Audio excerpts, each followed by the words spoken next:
بھی قریب ہے تو بھائیو رمضان المبارک قریب ہے، 15 شعبان بھی قریب ہے۔ رات کو اللہ سے مانگو، دعائیں قبول ہیں، اور اس رات میں بھی اللہ تعالیٰ فرماتا ہے السلام علیکم ورحمۃ اللہ وبرکاتہ۔ بسم اللہ الرحمن الرحیم، والصلاة والسلام علی سیدنا و مولانا محمد وعلی آلہ واصحابہ اجمعین، اما بعد۔ میرے محترم بھائی اور دوستو، دنیا اور آخرت میں کامیابی کا جو معیار ہے وہ ہم نے غلط سمجھا ہوا ہے۔ پوری دنیا میں یہ ذہن ہے کہ پیسہ ہے، عزت ہے، دولت ہے، شہرت ہے تو ہم کامیاب زندگی گزار رہے ہیں، اور اگر یہ نہیں ہے تو ہماری کوئی زندگی نہیں۔ میں ایک دفعہ یہ جو خانہ بدوش ہوتے ہیں نا، یہ ہماری زمینوں میں آ کے انہوں نے قیام کیا، تو میں صبح سیر کرتے ہوئے ان کے خیموں میں چلا گیا اور ان کو جمع کیا، تھوڑی سی ان سے بات کی۔ شاید انہوں نے پہلی دفعہ دین کی بات سنی، تو ان میں سے ایک کہنے لگا ساڈی بھی کی زندگی ہے جی، اج ایتھے تے کل اوتھے، جتھے کوئی مر گیا اتھے ہی انہوں دب دیتا تے مڑ اگاں ٹر پے۔ یہ اس ان پڑھ سے لے کر پی ایچ ڈی تک لوگوں کا ذہن ہے کہ پیسہ، عزت، دولت، شہرت یہ کامیابی، یہ نہیں ہے تو کوئی زندگی نہیں۔ تو اللہ تعالیٰ کی کتاب اور میرا اللہ کامیابی کا معیار کیا بتاتے ہیں؟ فمن زحزح عن النار وادخل الجنة فقد فاز وما الحیاة الدنیا الا متاع الغرور۔ جو جہنم سے بچ گیا اور جنت میں چلا گیا یہ کامیاب ہے، وہ غریب و امیر و بادشاہ ہو۔ ناکامی کا معیار کیا بتاتا ہے؟ قل ان الخاسرین الذین خسروا انفسهم واہلیہم یوم القیامہ الا ذلک هو الخسران المبین۔ میرے محبوب آپ انہیں بتا دیں، ناکام وہ ہے جو قیامت کے دن ناکام ہوگا، اور وہ ناکامی کیا ہے؟ وہ جہنم ہے۔ جو اس دن وہ ناکامی کیسے ہے؟ وہ فمن خفت موازینہ فاولئک الذین خسروا انفسهم فی جہنم خالدون۔ اس دن جن کی نیکیاں گھٹ گئیں، جو نیکیوں میں فقیر ہو گیا، جو میں آج کل فقیر ہو گیا یہ بھی کوئی زندگی، یہ بھی کوئی بندھن۔ تو میرا اللہ کہہ رہا ہے کہ قیامت کے دن جو فقیر ہوں گے کس چیز کے؟ نیکیوں میں، یہی فَأُولَئِكَ الَّذِينَ خَسِرُوا أَنفُسَهُمْ فِي جَهَنَّمَ خَالِدُونَ۔ یہی وہ لوگ ہیں جو قیامت کے دن ناکام ہو جائیں گے۔ قیامت کے دن کا سکہ پیسہ نہیں، شہرت نہیں، دولت نہیں، بادشاہت نہیں۔ قیامت کا دن مالدار وہ ہے جس کے پاس عملوں کا اسلام ہے، نیکی ہے، اور ناکام وہ ہے جو اس سے خالی ہے۔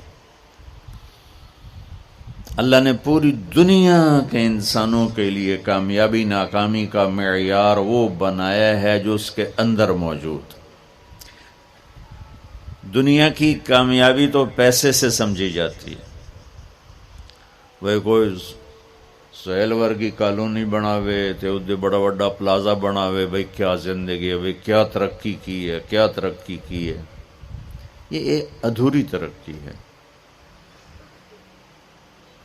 میرے اللہ نے کامیابی ناکامی کا معیار وہ بتایا ہے جس میں غریب، امیر، عورت، مرد، پڑھا لکھا، ان پڑھ، دیہاتی، شہری، کالا، گورا، عربی، عجمی، سب ایک جیسی طاقت رکھتے ہیں کہ اللہ کو راضی کرنے کے لیے یہ جسم اس کی اور اس کے رسول کی فرما برداری میں جھکانا پڑتا ہے. یہ کامیابی میں ہے. اب اس میں غریب امیر، جسم تو اللہ نے سب کو دیا. جو معذور ہے ادکول بھی ادھورا پدھورا ہے تو صحیح نا. تو سلطان باہو رحمت اللہ علیہ کا فرمان ہے، دل دریا سمندروں ڈوگے، کون دلاں دیاں جانے ہو، وچے جھیڑے وچے بیڑے وچے ونج مہانے ہو.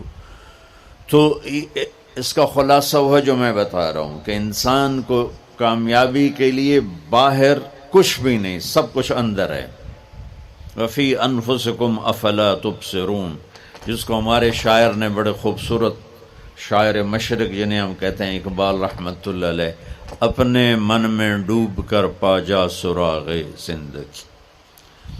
تجھے کیوں فکر ہے اے گل دلے صد چاک بلبل کی، تو اپنے پیرہن کے چاک تو پہلے رفو کر لے. تو میرے بھائیو، کامیابی اور ناکامی اور قیامت کے دن کی عزت، اللہ کی قسم اس کا تعلق نہ ایسی کالونیوں سے ہے، نہ ایسے پلازوں سے ہے، اور نہ فقیری سے ہے، نہ فقیری سے. سلطان محمود غزنوی رحمۃ اللہ علیہ 416 ہجری میں انتقال ہوا. 416. دنیا میں 4 بادشاہ بڑے گزرے ہیں، 4. ایک سکندر جو عیسیٰ علیہ السلام سے پہلے تھا، اس کے بعد سلطان محمود غزنوی، اس کے بعد چنگیز خان، اور اس کے بعد تیمور. یہ 4 دنیا میں بڑے بادشاہ گزرے جن کی حکومت کی وسعت بہت بڑی تھی. بہت دیکھو، میں ہاتھ جوڑتا ہوں، شعبان کا مبارک مہینہ ہے. میرے نبی پاک صلی اللہ تعالی علیہ وسلم جب رجب کا پچھلا مہینہ جو گزر گیا نا، یہ جب آتا تھا تو آپ کہتے تھے اللہم بارک لنا فی رجب و شعبان، یا اللہ ہمارے رجب اور شعبان میں برکت دے. وبلغنا رمضان، اور یا اللہ آگے رمضان آ رہا ہے، یا اللہ ہمیں اس تک پہنچا دے. اور آپ شعبان میں سب سے زیادہ روزے رکھتے تھے، کبھی کبھی پورا مہینہ شعبان کے روزے آپ رکھتے تھے. اور 15 شعبان جو بہت مبارک رات ہے، اس میں آپ نے فرمایا اس کا قیام، رات کی تہجد اور دن کا روزہ، یہ اللہ تعالیٰ کی بارگاہ میں بہت محبوب ہے. تو ہم مسلمان کے لیبل کو ہٹا کر، آپ دیکھو مسجدوں پہ لکھا ہوتا ہے بریلوی مسجد، دیوبندی مسجد، اہل حدیث مسجد. مسجد تو اللہ کی ہے. امام بارگاہ ہارون رشید نے اپنی بیوی سے کہا، غصے میں آ گیا، کہنے لگا اگر تو نے آج رات میرے ملک میں گزاری تو تمہیں 3 طلاق. پیچھے سر ناپ کے بہ گیا، اے میں کیا آخرت.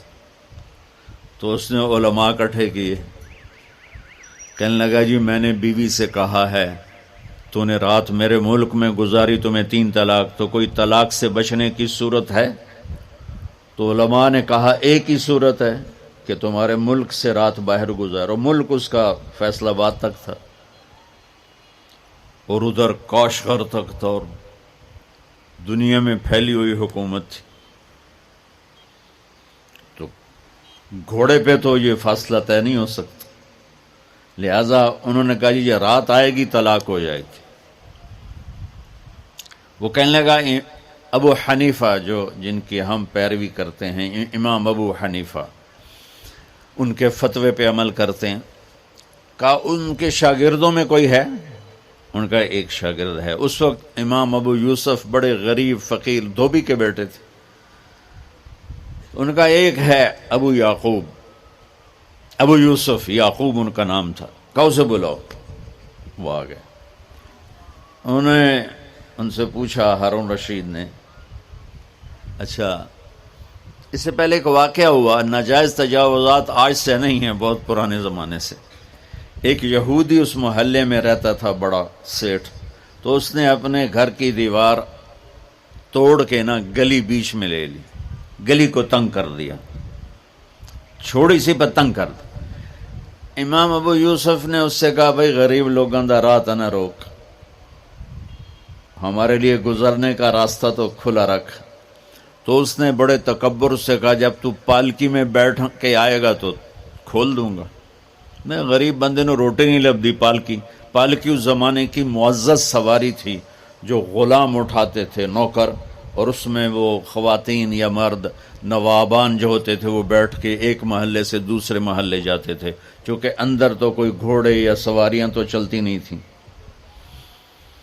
تو انہوں نے امام ابو یوسف کو بلا کے پوچھا جی حضرت میں نے بیوی کو یہ کہا ہے تو نے میرے ملک میں رات گزاری تو تمہیں 3 طلاق، تو کوئی شکل ہے کہ طلاق نہ ہو؟ تو انہوں نے بغیر سوچے کہا رات مسجد میں گزارے طلاق نہیں ہوگی۔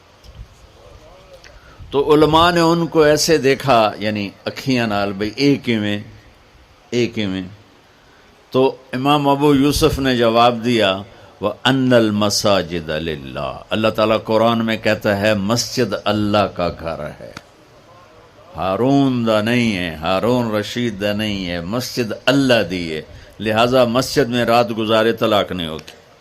تو ہارون رشید اتنا خوش ہوا، انہوں نے کہا 1 لاکھ درہم ان کو انعام دیا جائے اور ان کو chief justice of Abbasi kingdom بنایا جائے۔ اور جب وہ جانے لگے تو کہنے لگے ٹھہرو ٹھہرو، پالکی لے آؤ بھائی، پالکی۔ وہ پالکی آ گئی، کہ ان کو پالکی میں بٹھا کے گھر چھوڑا جائے۔ جب اپنی گلی کے کونے پر پہنچے تو کہنے لگے پالکی اتھے رکھ دو، انہوں رکھتے تھے۔ کہا یہودی نو سدو، وہ یہودی 4 دن پہلے دی گل ہے، یہودی نے دیکھا شاہی غلام شاہی پالکی تو کمبل لگ گیا، کہنے لگا دیکھ بھائی میں پالکی میں آ گیا ہوں، اب تو ہمارا راستہ کھول دے۔ کہا حضور بالکل، تم نے دیوار توڑ کے پیچھے کر دی۔ بھائی ہم مسلم ہیں، ہم مومن ہیں، ہاں اس امت میں عقائد کا بھی اختلاف ہے، اعمال کا بھی اختلاف ہے، لیکن اس کا مطلب یہ تو نہیں ہے کہ یہ بھی کافر وہ بھی کافر۔ ہر مکتب فکر یوں سمجھ رہا ہے کہ بس میں ہی مسلمان، باقی سارے کافر ہیں۔ یہ دیکھو میں تمہیں ہاتھ جوڑتا ہوں، ایسے فتنہ پھیلانے والے مولویوں کے قریب بھی نہ جاؤ، وہ کسی بھی مکتب فکر سے ہو، ان کو دور ہو کے گزرو۔ اور ہر مکتب فکر میں اللہ کے نیک بندے اور صلح چاہنے والے، محبت چاہنے والے بے شمار ہیں، ان کی سنو۔ تو بھائیو کامیابی کا معیار ہے اسلام، ان الدین عند اللہ الاسلام ومن یبتغ غیر۔ ایک حدیث اور ساتھ سنا دوں تو اچھے اخلاق کیا ہوتے ہیں وہ سامنے آ جائے گا۔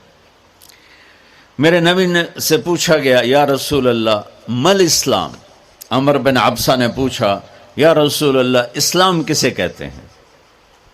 تو آپ نے فرمایا اطعام الطعام و طیب الکلام، سبحان اللہ۔ آپ نے فرمایا اسلام ہے میٹھا بول بولنا اور کھانا کھلانا۔ یہ نہیں کہ ہر بولتے گال کرنی، ہر بولتے گال کرنی، کھوتے نو میں گالیں کٹی جاندے ریڑیاں والے۔ تو میرے نبی نے فرمایا اسلام کیا ہے؟ میٹھا بول بولنا اور کھانا کھلانا۔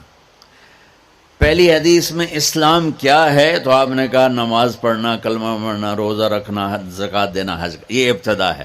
اب انتہائی اسلام اخلاق پر ہے۔ تو اب یہ جو سوال کرنے والا ہے نا، یہ آخری حج کے موقع پہ سوال کر رہا ہے، آخری حج میں ملاقات ہو رہی ہے۔ الیوم اکملت لکم عرفات میں نازل ہو چکی ہے، دین مکمل ہو چکا ہے۔ تو اب میرے نبی مکمل دین کی شکل بتا رہے ہیں، وہ کیا ہے؟ اطعام الطعام و طیب الکلام، کھانا کھلانا، میٹھا بول بول۔ اللہ کو بخیل سے پیار نہیں ہے، سخی سے پیار ہے، چاہے وہ غافل ہو۔ اور بخیل سے اللہ دوستی لگاتا نہیں، چاہے رات کا تہجد گزار، دن کا روزے دار ہو۔ چاہتا نہیں پیو گے، پہلے ہی نہیں کہہ دیتا ہے، چاہتا نہیں پیو گے، اگلا شرم میں چاہتا جی نہیں جی بس رہن دے، روٹی تو نہیں کھاؤ گے، روٹی تو نہیں کھاؤ گے، بخل کا دور آ۔ ہمارے بچپن میں جب یہ سڑکیں کچی ہوتی تھیں تو مسافر آ کے ڈیروں میں ٹھہرتے تھے. تو ہمارا ایک کلچر تھا دیہاتی، اور یہ بھینسیں گائیں بہت زیادہ ہوتی تھی. تو رات کو آنے والے مسافروں کو یا مہمانوں کو دودھ پلایا جاتا تھا. روٹی کھلا دی مغرب کے فوراً بعد، اور عشاء کے بعد نوکر جاتا تھا اور سب کو دودھ پلاتا تھا. یہ ہمارا ایک کلچر تھا. تو گلاس ہوتے تھے اتنے بڑے بڑے، 3 گلاس ہوتا ہے. ہمارے دادے کے زمانے کا ایک بزرگ آ گیا مہمان، ہمارے دادا اور اس کے والد آپس میں بہت تعلق، آگے بہت تعلق، وہ پرانی عمر کے.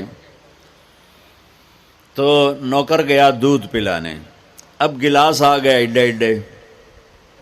پہلے گلاس ہوتے تھے اتنے اتنے تانبے دے، چاچا لال ہوتا نہ ہوئے.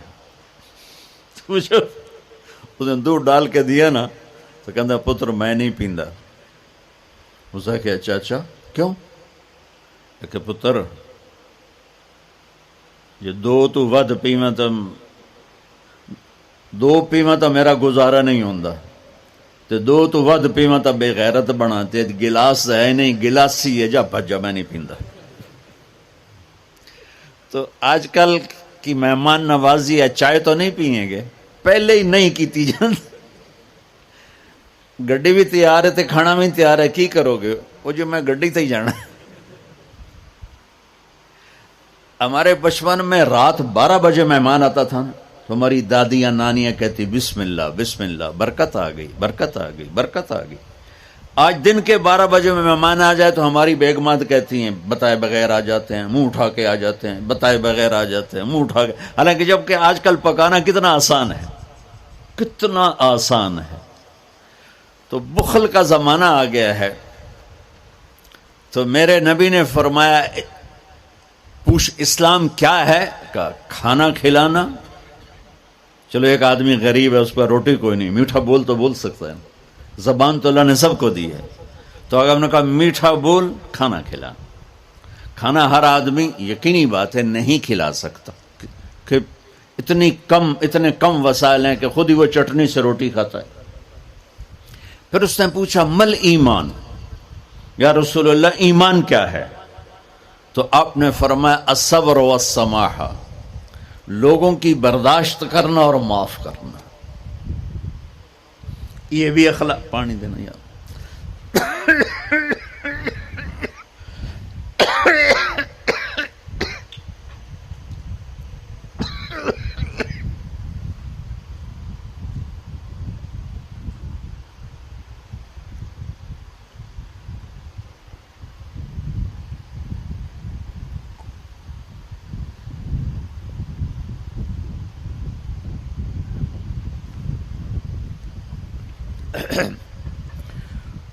اس نے پوچھا مل ایمان، یا رسول اللہ ایمان کیا ہے؟ تو اب دین مکمل ہو چکا نا، تو چھت بتائی جا رہی. اب نے کہا صبر و سماحہ، برداشت کرنا لوگوں کی، میں بدلہ لے کے چھڑوں گا نہیں. یہ ایمان کی اعلیٰ تصویر نہیں ہے. ہم نے کہا صبر کرنا، پھر صرف صبر نہیں کرنا، والسماحہ، اور معاف کرنا. سبحان اللہ، کیا خوبصورت ایمان بتایا. اور میرے نبی نے کر کے دکھایا. 21 برس جو قتل کے منصوبے بناتے رہے، 21 سال. مکے والے جب آپ نے مکہ فتح کیا تو آپ نے ایک بول میں کہا جاؤ میں نے سب کو معاف کیا. آپ تبوک کے سفر سے واپس آ رہے تھے، آپ سوئے ہوئے تھے، صحابہ بھی سوئے ہوئے تھے. تو ایک بدو کافر کہیں سے آیا، غورس اس کا نام تھا. اس نے آپ ہی کی تلوار اٹھا کے آپ کی پسلی میں ماری. یہاں اب اٹھ کے بیٹھ گئے، دیکھا تو وہ تلوار لے کے کھڑا، اور یوں کر کے کہنا 10 ہن تینوں کون بچاوے گا؟ تو آپ نے کہا اللہ. تو اس کا ہاتھ کانپا اور تلوار گر گئی. تو آپ نے تلوار اٹھا کے یوں سیدھی کی. اب تو بتا تجھے کون بچائے گا؟ وہ کہنے لگا میں تو ہی بچائیں گا. تو اللہ تو پتہ ہی کوئی نہیں. وہ کہنے لگا میں تو ہی بچائیں گا، مہربانی کر دے. سبحان اللہ. اب دیکھو کیا کرنے آیا ہے، مارنے پیٹنے نہیں، قتل کرنے آیا ہے. آپ نے فرمایا کلمہ پڑھتے ہو؟ کہنے لگا نہیں پڑھتا. تو آپ نے کہا جاؤ معاف کیا. سبحان اللہ، جاؤ معاف کیا. اسلام مکمل کہاں ہو رہا ہے؟ پھر اس نے پوچھا یا رسول اللہ ای الاسلام افضل، سب سے اعلیٰ درجے کا مسلمان کون ہے؟ دھیان نال سنیں، سب سے اعلیٰ درجے کا مسلمان. میرے نبی کا جواب، جو سارا دن مصلی پہ بیٹھا رہے، جو ہر سال حج عمرہ کرے، جو مسجد سے نہ نکلے، جو رات کو قرآن پڑھے، دن میں روزے رکھے. نہیں، سنو، غور سے سنو. من سلم المسلمون لسانہ ویدہ، سب سے اعلیٰ درجے کا مسلمان فیصلہ بات کا وہ ہے جو اپنے مسلمانوں کو تکلیف نہ پہنچائے، جو ہاتھ اور زبان سے کسی کو تکلیف نہ پہنچائے، وہ سب سے اعلیٰ درجے کا مسلمان ہے. سبحان، کیا بات.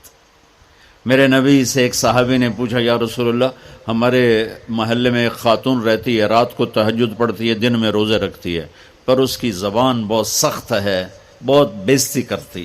آپ نے کہا جہنم میں جائے گی. کہا جی ایک خاتون ہے جو نہ نفلی روزہ، لیکن اس کی زبان کا بول بڑا میٹھا ہے، کہا وہ جنت میں جائے گی. تو سب سے اعلیٰ درجے کا مسلمان کون ہے جو کسی کو تکلیف نہ پہنچائے؟ پھر اس نے پوچھا ای الایمان افضل، سب سے اعلیٰ درجے کا مومن کون ہے؟ تو آپ نے فرمایا حسن الاخلاق، جس کے اخلاق اچھے ہوں وہ سب سے اعلیٰ درجے کا ایمان والا ہے. کیونکہ تکلیف نہ پہنچانا اخلاق کی ایک صفت ہے، اور اخلاق کی بے شمار اقسام. میرے نبی نے فرمایا اچھے اخلاق 360 صفات کا نام ہے. ایک صفت بھی کسی مسلمان مرد عورت کے اندر ہوگی تو جنت میں چلا جائے گا. سامنے ابو بکر بیٹھے تھے، کہنے لگے یا رسول اللہ کو میرے اندر بھی ہے؟ تو آپ نے فرمایا تیرے اندر ساری ہے، ساری تیرے اندر ساری ہے. تو ابتدا بھی بتا دی، انتہا بھی بتا دی. اور عبادت بھی مسلمان کو اخلاق تک پہنچاتی ہے. اب سنو قرآن سے، اللہ تعالیٰ انسان کسے کہتا ہے؟ ایمان والوں کو. ان الذین کفروا من اہل الکتاب والمشرکین فی نار جہنم خالدین فیہا اولئک ہم شر البریہ. سب سے بدترین مخلوق وہ ہے جو اللہ کو نہ مانے، جو اللہ کے دین کو نہ مانے. آپ نے کہا وہ سب سے بدترین مخلوق. تو لا الہ الا اللہ محمد رسول اللہ ہمیں انسانیت میں داخل کرتا ہے. انسان ہے ہی وہ جو لا الہ الا اللہ محمد الرسول اللہ کا کلمہ پڑھتا ہو میرے رب کے نزدیک. نماز کیا ہے؟ نماز کیا ہے؟ بول بھائی. ہاں، میرا اللہ کہتا ہے ان الصلاۃ تنہا. اب آئی نہیں چل رہا.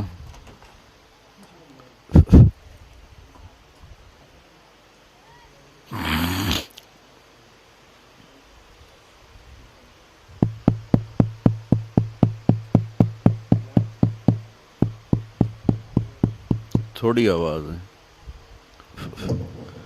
نماز کیا ہے؟ ان الصلاۃ تنہا عن الفحشاء والمنکر.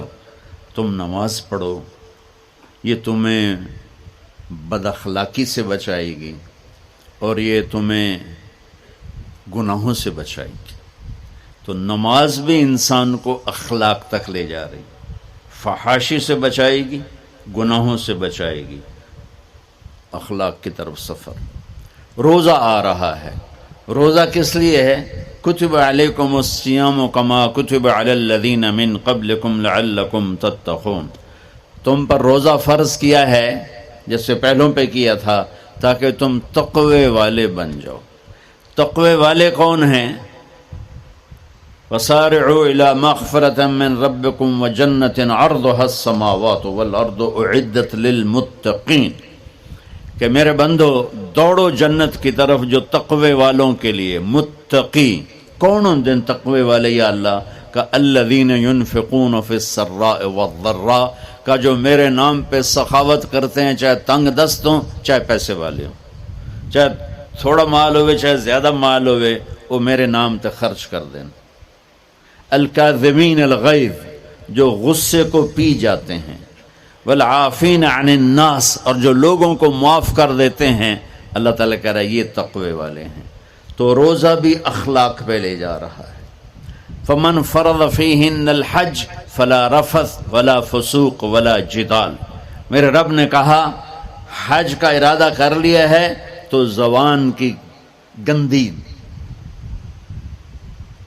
زبان کا گندا لہجہ اور زبان کے گندے بول سے بچو، لڑائی سے بچو، گناہوں سے بچو. تو حج بھی میٹھے بول پہ لا رہا ہے، لڑائی سے بچنے پہ لا رہا ہے، نافرمانی سے بچنے پہ لا رہا ہے. خذ من اموالہم صدقۃ تطہرہم وتزکیہم بہا وصلی علیہم. میرا رب فرما رہا ہے میرے محبوب ان سے زکوٰۃ لیں اور ان کو پاک کریں اور ان کا تزکیہ کریں، ان کو ایک اچھا انسان بنائیں. زکوٰۃ ہو اخلاق بنتے ہیں، روزہ ہو اخلاق بنتے ہیں، حج ہو اخلاق بنتے ہیں، نماز ہو اخلاق بنتے ہیں، کلمہ ہو انسان بنتا ہے. یہ اتنا زور کیوں دیا ہے اخلاق پر کہ میرے بھائیو، اچھا معاشرہ جو وجود میں آتا ہے وہ ایک دوسرے کو معاف کرنے سے وجود میں آتا ہے. مسجد نماز کے لیے ہے، اور نماز ایک انفرادی عمل ہے جو کر کے میں گھر چلا جاتا ہوں، دفتر چلا جاتا ہوں. پڑھوں نہ پڑھوں، نہ پڑھنے کا گناہ مجھ پر، پڑھنے کی نیکی مجھ پر. لیکن اگر میرے اخلاق برے ہیں، روزہ میری چیز ہے، رکھوں اجر، نہیں رکھوں پکڑ، زکوٰۃ دے دوں اجر نہ دوں پکڑ، حج کر لوں اجر نہ کروں پکڑ. صرف میری ذات سے کے گرد ہے نماز بھی، روزہ بھی، حج بھی، زکوٰۃ بھی. لیکن برے اخلاق جتنا معاشرے میں میرا اثر ہے وہاں سب تباہی پھیلا دیں گے، اور اچھے اخلاق جتنا معاشرے میں میرا اثر ہے وہاں خوبصورتی کو پھیلا دیں گے. عبادت چھپ جاتی ہے. میں نے فجر پڑھی ہے کہ نہیں پڑھی آپ کو پتہ ہے؟ بولو، آپ نے پڑھی ہے یا نہیں پڑھی؟ مجھے کوئی پتہ ہے نہیں ہے. لیکن یہاں بیٹھ کے اللہ نہ کرے میں فرقہ واریت کی بات کروں، آپ سب کو پتہ چلے گا کہ نہیں چلے گا کہ مولوی اگلا رہے ہیں. اور یہاں بیٹھ کے میں محبت کی بات کروں تو آپ کو پتہ چلے گا کہ نہیں چلے گا کہ یہ محمد مصطفیٰ صلی اللہ علیہ وسلم والے اخلاق بتا رہا ہے. تو اخلاق چھپتے نہیں، برے ہوں یا اچھے ہوں ظاہر ہوتے ہیں. اور سب سے زیادہ اس آدمی کا خاندان، جس آدمی کو بدتمیزی کی عادت ہے، وہ بیوی کے دل کو برباد کر دے گا، ماں باپ کے دل کو برباد کر دے گا، اولاد کو برباد کر دے گا، دوستوں کو، نوکروں کو برباد کر دے گا. اس کے نوکر سامنے کہیں گے میاں صاحب، شیخ صاحب، سیٹھ صاحب، خان صاحب، اتھے جا کے گالی کڈھن. اور جس کے اخلاق اچھے ہوتے ہیں وہ اپنے گھر کو خوبصورت بنا دیتا ہے، رشتوں کو خوبصورت بنا دیتا ہے، ملازموں کو خوبصورت بنا دیتا ہے، اپنے کاروبار کو، اپنی زندگی کو، ہر پہلو اس کا خوبصورت ہو جاتا ہے. اچھے اخلاق لباس کی طرح ہیں جو میرا ہر عیب چھپا لیتے ہیں، اور برے اخلاق ننگے آدمی کی طرح ہے جس کا ہر عیب سامنے آ جاتا ہے. تو بھائیو، رمضان المبارک قریب ہے، 15 شعبان بھی قریب ہے. آج غالباً 13 ہے، 14 ہے، آج 14 ہے. تو کل کا روزہ رکھو اور رات کو اللہ سے مانگو تو دعائیں قبول ہیں. اور اس رات میں بھی اللہ تعالیٰ فرماتا ہے، میرے نبی نے فرمایا کہ میں سب کی بخشش کرتا ہوں جو اٹھے ہوتے ہیں، رو رہے ہوتے ہیں، 5 آدمیوں کے سوا. 5 انگلیاں. پہلا سنو، مشرک. دوسرا، شاحن، دل میں بغض کینہ رکھنے والا. تیسرا، المسبل، متکبر. متکبر، تکبر کرنے والا۔ چوتھا عاق لوالدیہ، والدین کو برباد کرنے والا۔ ایک ہوتا ہے کبھی کبھی اونچا بول ہو جائے گستاخی کا، اس کو نافرمانی کہتے ہیں۔ عاق ہوتا ہے پھاڑ دینا، ایسا پھاڑنا کہ جڑ نہ سکے، جو والدین کے جگر چیر دے اور ان کے کلیجے جلا دے، اس کی اس رات بخشش نہیں ہوتی۔ وَمُدْمِنُ خَمْرٍ، اور روز شراب پینے والا، روز شراب پینے والا، عادی نشے والا، ایک اس کی بخشش نہیں ہوتی۔ بخشش نہ ہونے کا کیا مطلب ہے؟ کہ یہ شرک سے توبہ نہیں کرتا، معافی نہیں ہے، یہ کینہ اپنے دل سے نہیں نکالتا، معافی نہیں ہے، یہ تکبر نہیں چھوڑتا، معافی نہیں ہے، یہ والدین کی نافرمانی نہیں چھوڑتا، معافی نہیں ہے، یہ شراب نہیں چھوڑتا، معافی نہیں ہے۔ اگر یہ چھوڑ دے سب معاف۔ ادھر یہ توبہ کرتا ہے، ادھر اللہ سارے گناہوں کو دھو کے پاک کر دیتا۔ اور اللہ کی رحمت اتنی طاقتور ہے کہ میرا رب فرماتا ہے، یہ تو میں نے 5 غلطیاں بتائی ہیں، لیکن میرا رب فرماتا ہے میرا بندہ، میں تجھے عمر بھی دیتا ہوں، طاقت بھی دیتا ہوں، تو اتنے گناہ کر کے زمین فیصل آباد کی سے اٹھا کر آسمان کی چھت کو لگا دے، سوری دنیا گناہ گار ہو جائے نا تو آسمان کیا چاند تک بھی گناہ نہیں جا سکتے۔ اور میرا اللہ کہہ رہا ہے ایک مرد عورت اتنے گناہ کرے کہ آسمان کی چھت کو لگا دے، پھر صرف ایک دفعہ مجھے کہے یا اللہ معاف کر، تو میں سارے ہی معاف کر دوں۔ تو بھائیو یہ رات بھی معافی مانگنے کی ہے۔ اور آگے رمضان کا مہینہ تو پورا معافی کا مہینہ ہے کہ دوزخ کے دروازے بند ہو جاتے ہیں، جنت کے دروازے کھول دیے جاتے ہیں، شیطان قید۔ آپ دیکھتے نہیں نمازی کیوں بڑھ جاتے ہیں رمضان شریف میں؟ کہ وہ نامراد قید ہو جاتے، تو کسی کو زنجیروں میں باندھا ہو وہ چل تو نہیں سکتا، چھوڑ دو زنجیریں تو چل پڑے گا۔ تو اللہ تعالی ہم سب کی حفاظت فرمائے، کوئی دعویٰ نہ کرے، لیکن جو تھوڑا سا غفلت میں ہوتا ہے تو ایمان کمزور ہوتا ہے، انہوں تو شیطان بن کے جامع نہیں دیں۔ جمعے جاواں گے، جمعے کئی جمعہ بھی نہیں پڑھتے، عید تے جاواں گے، کوئی عید بھی نہیں پڑھتا۔ یہیں یہ ایک نگینہ سینما کے مالک نے بیان کروایا تھا اور اس نے بعد میں اس سینما کو گرا دیا، آج کل وہ کینیڈا میں ہوتا ہے۔ تو وہ سینمے کا جو تھا نا مینیجر، وہ میرے پاس آیا، کہا مولانا آج میں پہلی نماز پڑھی ہے۔ وہاں ہم نے مغرب کی نماز پڑھی، اس کے بعد بیان ہوا، بیان کے بعد وہ اتنا ہنگامہ ہوا کہ رش بہت تھا تو وہاں نماز پڑھی نہیں جا سکے۔ ہم نے کہنے لگا، میں چل رہا تھا میرے ساتھ ساتھ، مولانا آج میں پہلی نماز پڑھی۔ میں نے کہا کیا مطلب؟ کہا جی یہی کہ آج زندگی دی پہلی نماز پڑھی، ہوگا راؤنڈ اباؤٹ 40-45 سال کا۔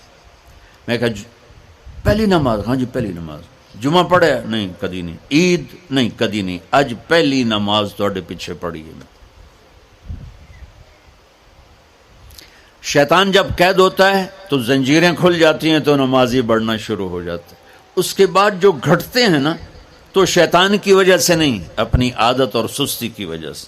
پہلے 2-3 دن بڑا جوش ہوتا ہے، پھر اس کے بعد گھٹتے ادھے کو پھر نکل جاندے ہیں، ادھے رہ جاندے ہیں۔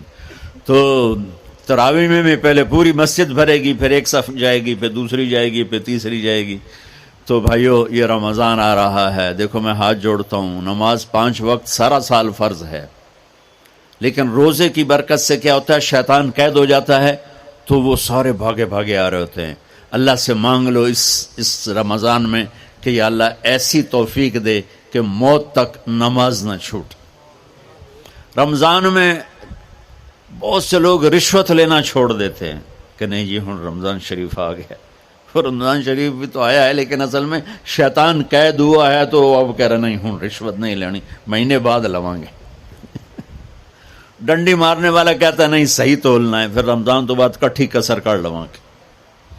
وہ کیا وجہ ہے پیچھے؟ ایک تو رمضان کی برکات ہیں، اور ایک شیطان کا قید ہونا ہے، اور ایک جنت کے دروازوں کا کھل جانا، دوزخ کے دروازوں کا بند ہونا، اللہ کے عرش کا پہلے آسمان پہ مستقل ڈیرا ڈال دینا۔ اور پھر اعلان کرنا ہے کوئی بخشش آنے والا ہے، کوئی معافی مانگنے والا ہے، کوئی توبہ کرنے والا ہے، کوئی جنت مانگنے والا ہے، کوئی دنیا مانگنے والا، آؤ مانگو۔ اور ایک فرشتہ اعلان کرتا ہے اے بھلائی کے چاہنے والے شاباش آگے بڑھ، اور دوسرا فرشتہ اعلان کرتا ہے اے برائی کے کرنے والے بس کر اور واپس آ جا، بس کر اور واپس آ جا۔ رمضان کا مطلب ہے جل جانا، رمضان کے لفظ کا مطلب ہے جل جانا۔ جلنے کا مطلب کیوں ہے اس میں کہ رمضان میں اللہ سارے گناہوں سے اپنے بندوں کو پاک کر دیتا ہے اور ان کے گناہوں کو جلا دیتا ہے، جس سے وہ پاک ہو کر جو سونا آگ میں جل کے خالص ہو کے باہر آتا ہے، روزہ رکھنے والا بھوک کی آگ میں جل کے خالص ہو کے باہر آ جاتا ہے، اللہ اس کے سارے گناہ معاف فرماتا ہے۔ تو میرے عزیز، اور رمضان شریف آ رہا ہے، اپنے دل کو کینت سے صاف کرو، بغض سے صاف کرو، نفرت سے صاف کرو، کسی سے لڑے ہوئے ہو اللہ کے واسطے صلح کر لو، یہ لڑنے کی جگہ نہیں ہے، محبت کر کے جاؤ تو اللہ بڑے اونچے عالی درجات نصیب فرمائے گا۔ اور اللہ تعالیٰ موقع دے تو رمضان میں ایک 3 دن تبلیغ میں اللہ کے راستے میں ضرور لگا لینا۔ تو سارے بھائی نیت کرتے ہو؟ سنتیں پڑھو۔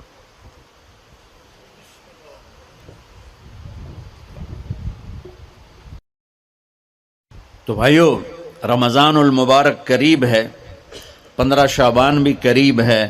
تو بھائیو، رمضان المبارک قریب ہے، 15 شعبان بھی قریب ہے۔ رات کو اللہ سے مانگو، دعائیں قبول ہیں، اور اس رات میں بھی اللہ تعالیٰ فرماتا ہے۔ السلام علیکم ورحمۃ اللہ وبرکاتہ۔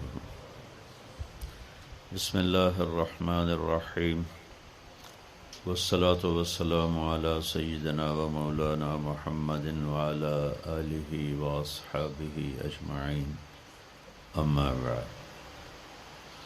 میرے محترم بھائی اور دوستو، دنیا اور آخرت میں کامیابی کا جو معیار ہے وہ ہم نے غلط سمجھا ہوا ہے۔ پوری دنیا میں یہ ذہن ہے کہ پیسہ ہے، عزت ہے، دولت ہے، شہرت ہے تو ہم کامیاب زندگی گزار رہے ہیں، اور اگر یہ نہیں ہے تو ہماری کوئی زندگی نہیں۔ میں ایک دفعہ یہ جو خانہ بدوش ہوتے ہیں نا، یہ ہماری زمینوں میں آ کے انہوں نے قیام کیا، تو میں صبح سیر کرتے ہوئے ان کے خیموں میں چلا گیا اور ان کو جمع کیا، تھوڑی سی ان سے بات کی، شاید انہوں نے پہلی دفعہ دین کی بات سنی۔ تو ان میں سے ایک کہنے لگا ساڈی بھی کی زندگی ہے جی، اج ایتھے تے کل اوتھے، جتھے کوئی مر گیا اتھے ہی انہوں دب دیتا تے مڑ اگاں ٹر پے۔ یہ اس ان پڑھ سے لے کر پی ایچ ڈی تک لوگوں کا ذہن ہے کہ